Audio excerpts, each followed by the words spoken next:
मेरा ताल्लुक़ गुजरांवाला से है। गुजरांवाला का एक छोटा सा एरिया खोखर की कश्मीरी फैमिली से मेरा ताल्लुक़ है। बहुत हम्बल बैकग्राउंड से वो कंजर्वेटिव फैमिली थी और वहाँ एक ऐसी फैमिली से बिलोंग करती हूँ जहाँ पर जनरेशन टू जनरेशन ऐसी ट्रेडिशन चलती आ रही थी कि जिस ट्रेडिशन में फ़ीमेल को अच्छा खिलाया ज़रूर जाता था, पहनने को अपने जितने भी वो इस्तात रखते थे अच्छा पहनने को, लेकिन वहाँ पर एक चीज़ का कॉन्सेप्ट ही नहीं था कि फ़ीमेल कभी घर से बाहर काम भी कर सकती हैं। लेकिन मेरा कभी माइंड इस चीज़ को एक्सेप्ट करने को तैयार नहीं था। मैं ये समझती थी कि अल्लाह ने हर इंसान को अलहदा से एक रोल दे के इस दुनिया में भेजा है। जो इंसान इस दुनिया में आ रहा है ना, उसने अपना एक रोल प्ले करना है। कभी कोई इंसान अल्लाह ने यूज़लेस पैदा नहीं किया। जब मेरी एजुकेशन स्टार्ट हुई तो मैंने अपने घर के करीब का एक स्कूल था वहाँ से एजुकेशन ली। फिर कॉलेज में गए। मैं पहले मेडिकल में जाना चाहती थी। अपने फादर से बात की तो यही उनका था कि एक तो उसको हम अफोर्ड नहीं कर सकते और सेकंड गुजरांवाला में तो ऐसी कोई इंस्टीट्यूशन है ही नहीं है कि जहाँ पर मैं मेडिकल की एजुकेशन ले सकूँ, तो उसके लिए लाहौर मूव करना पड़ेगा। इस तरह से भी मैं और सब्जेक्ट्स ऑप्ट किए। मैंने अपने FA कंप्लीट किया, ग्रेजुएशन किया, उसके बाद मास्टर्स किया।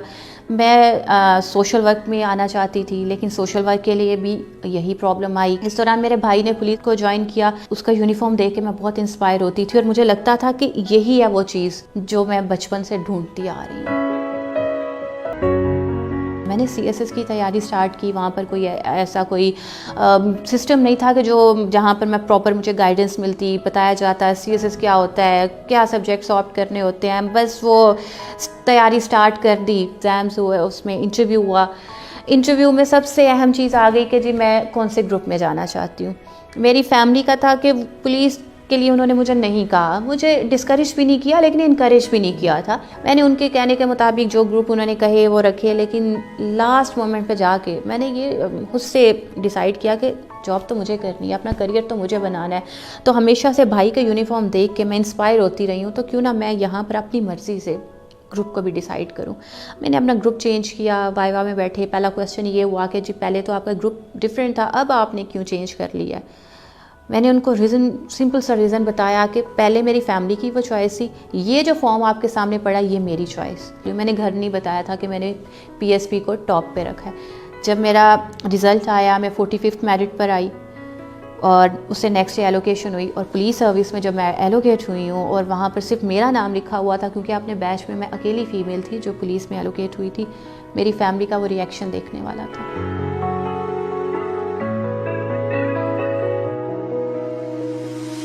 मेरे जो फादर के अल्फाज थे, जो वर्ड्स थे जिसको मैं सुनना चाहती थी कि मैं आयशा भट्ट का वालिद हूँ, वो जो कि गुजरांवाला में पहली फ़ीमेल जो कि PSP में एलोकेट होकर आई है। उसके बाद उन्होंने सेकंड ये कमिटमेंट की, कहते हैं मैं आज से प्रॉमिस करता हूँ कि हमारी जो न्यू जनरेशन होगी उसमें बेटियों को भी उतनी ही वैल्यू दी जाएगी, उतनी ही इम्पोर्टेंस दी जाएगी जितनी बेटों को दी जाती है। मुझे ये लगा कि मैंने वो जो एफ़र्ट की थी अल्लाह ताला ने उसका रिज़ल्ट मुझे दे दिया। तो क्यों ना हम इस दिन के हवाले से खुद से अहद करें कि हमने ना सिर्फ अपनी बेटियों और बहनों पे सपोर्ट करना है, उन पे एतमाद करना है, बल्कि जो बाकी की दूसरों की बहनें बेटियां उनको भी हमने उसी तरह से सपोर्ट करना जिस तरह से हम अपने घर की बेटियों को समझते हैं। अगर औरत घर चला सकती है, अगर औरत खेतों में काम कर सकती है, तो उस काम करने वाली औरत की रिस्पेक्ट करें, उसकी एफ़र्ट को अप्रिशिएट करें, एक्नॉलेज करें। सोसाइटी कभी भी नहीं बनती जब तक औरत उसमें अपना पॉजिटिव रोल प्ले ना करे।